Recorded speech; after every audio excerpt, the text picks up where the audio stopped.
Kita sudah sampai di segmen terakhir di Market Review dan terima kasih juga untuk Anda yang masih bergabung bersama kami. Pak Ahmad, kita lanjutkan kembali, Pak. Baik, Mas. Ya, di segmen sebelumnya tadi juga sudah kita bahas beberapa faktor sentimen yang mempengaruhi dari yield obligasi, kemudian juga obligasi pemerintah. Dan Anda katakan obligasi pemerintah tampaknya ini masih menjadi favorit sampai sejauh ini terkait juga dengan profil risiko, kemudian juga volatilitas di pasar saham, kemudian juga obligasi korporasi begitu. Eh, Sentimen di dalam negeri, Pak Ahmad, yang paling ditunggu oleh investor sampai sejauh ini, apakah para investor masih menunggu kepastian dari suku bunga acuan Bank Indonesia? Iya sih, Mas. Salah satu faktor domestik yang menjadi perhatian investor adalah hasil rapat dari Bank Indonesia ya. Kalau kita lihat kan rapatnya kan hari ini sampai tanggal 20 ya. Tapi kalau kita lihat dari pasar sih, dari survei Bloomberg juga mengatakan bahwa kemungkinan besar Bank Indonesia masih akan mempertahankan suku bunga saat ini. Kalau kita lihat kan karena kan dari Amerika, sentimen eksternal Amerika Serikat itu juga masih mempertahankan suku bunga kan. Jadi kalau kita lihat suku bunga masih cukup rendah, ya otomatis kan untuk yang instrumen fixed income kan juga masih cukup prospektif untuk naik harganya seperti itu. Nah, kalau kita lihat kemudian dari sentimen yang kedua itu dari perkembangan distribusi virus corona sih, Mas. Jadi kan kalau perkembangan positif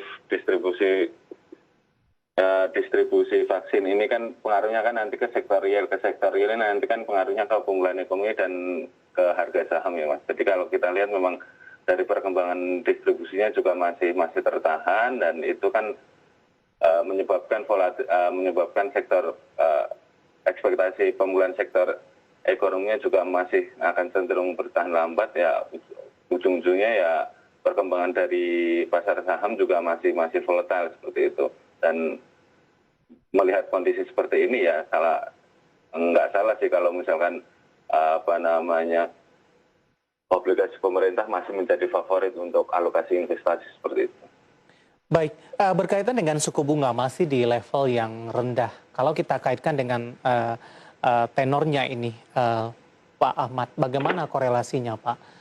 Sementara posisi suku bunga Bank Indonesia ini bisa mungkin saja di bulan selanjutnya akan mengalami perubahan begitu, Pak Ahmad?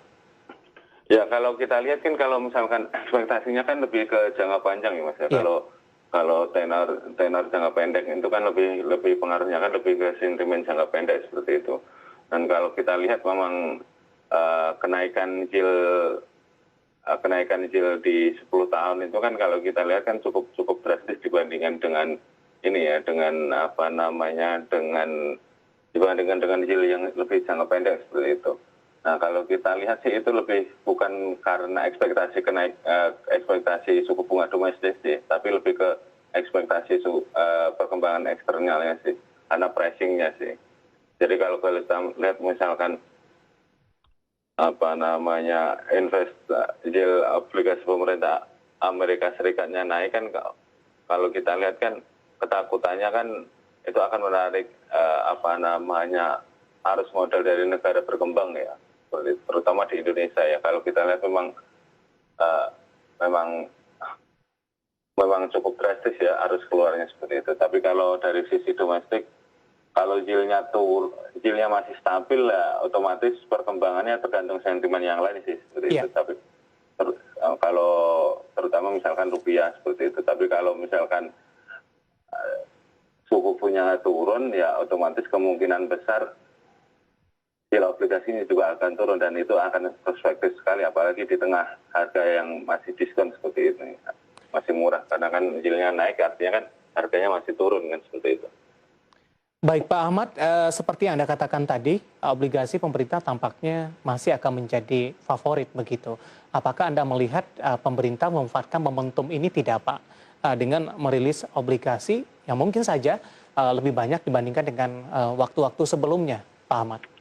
Iya, kalau kita lihat sih memang ya biasa sih kalau dari sisi pendanaan kan dari pemerintah kan mereka akan menerbitkan di awal tahun ya, karena kan untuk di semester kedua kan nanti tinggal realisasi, tinggal alokasinya seperti itu. Kalau kita lihat memang cukup mendukung untuk ini sih Mas, untuk program pemerintah. Kan apalagi kan kalau kita lihat target penerbitan obligasi tahun ini kan cukup besar ya, ya hampir mirip dibandingkan dengan tahun lalu, sekitar 1.000 triliunan seperti itu kan.